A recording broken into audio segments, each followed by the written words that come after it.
warmurtiyeed ka soo baxay qasriga madaxtooyada Soomaaliland oo nuqul kamid ah soo gaaray xafiiska warqabadka TV-ga Kalsan ayaa waxa xilkii looga qaaday mas'uuliyiin ka tirsaneed xukuumadda Soomaaliland kuwa kalena waa lagu magacaabay madaxweyne Axmed Siilaanyo ayaa xalay goor dambe warmurtiyeed uu soo saaray waxa uu xilka kaga qaaday wasiirkii ganacsiga Muuse Qaasim wasiir ku-xigeenka xiriirka golayaasha Mawlid Maxamed mareeyihii guud ee madbacadda qaranka Cabdilaahi Caari iyo gudoomiyihii gobolka Sool Yaasiin Maxamed Shide waxaana xilalkaasi loo magacaabay mas'uuliyiin cusub madaxweyne Axmed Siilaanyo wuxuu kaloo isku bedel ku sameeyay wasiirada qaarkood wasiirka warfaafinta Cabdilaahi Cukuse waxa laga dhigay wasiirka xanaanada xoolaha halka wasiirka cusub ee warfaafinta uu noqday Cismaan Cabdilaahi Saxardiid oo hore u ahaa wasiirka duulista iyo hawada wasiirkii hore xanaanada xoolaha Cumar Maxamed Faarax waxa loo magacaabay wasiirka cusub ee wasaaradda duulista hawada afhayeenka madaxtooyada waxa loo magacaabay wasiirka ganacsiga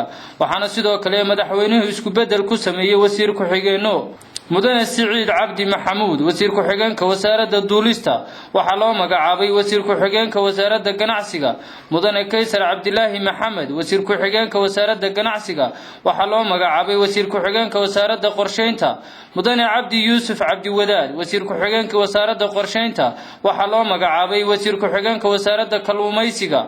mudane Naasir Ayjeex Jaamac waxa loo magacaabay wasiir ku-xigeenka wasaaradda xiriirka golayaasha mudane Maxamed Xaaji Aadan Cilmi wasiir ku-xigeenka wasaaradda kalluumaysiga waxa loo magacaabay wasiiru dowlaha wasaaradda waxbarashada mudane Axmed Nuur Faahiye wasiiru dowlaha wasaaradda waxbarashada waxa loo magacaabay wasiiru dowlaha wasaaradda duulista mudane Xamse Maxamed Cabdi waxa loo magacaabay gudoomiyaha gobolka Gabiley mudane Mustafa Cabdi Shiine gudoomiyaha gobolka Gabiley waxa loo magacaabay gudoomiyihii gobolka Sool mudane Cabdiraxmaan oo Cilmi Faahiye Shamax waxa loo magacaabay afhayeenka madaxtooyada mudane Siciid Saalax Shire waxa loo magacaabay mareeyaha madbacadda qaranka warmurtiyeedkan ayaa sidoo kale waxa lagu sheegay mas'uuliyiin xilal sugaya iyo kuwa xilka qaadis lagu sameeyay mudane Mawlid Maxamed Ibraahim wasiir ku-xigeenkii wasaaradda xiriirka golayaasha xilka qaadis mudane Cabdilaahi Maxamed Caari mareeyaha madbacadda qaranka xilka qaadis mudane Muuse Qaasim Cumar wasiirka ganacsiga xilsuge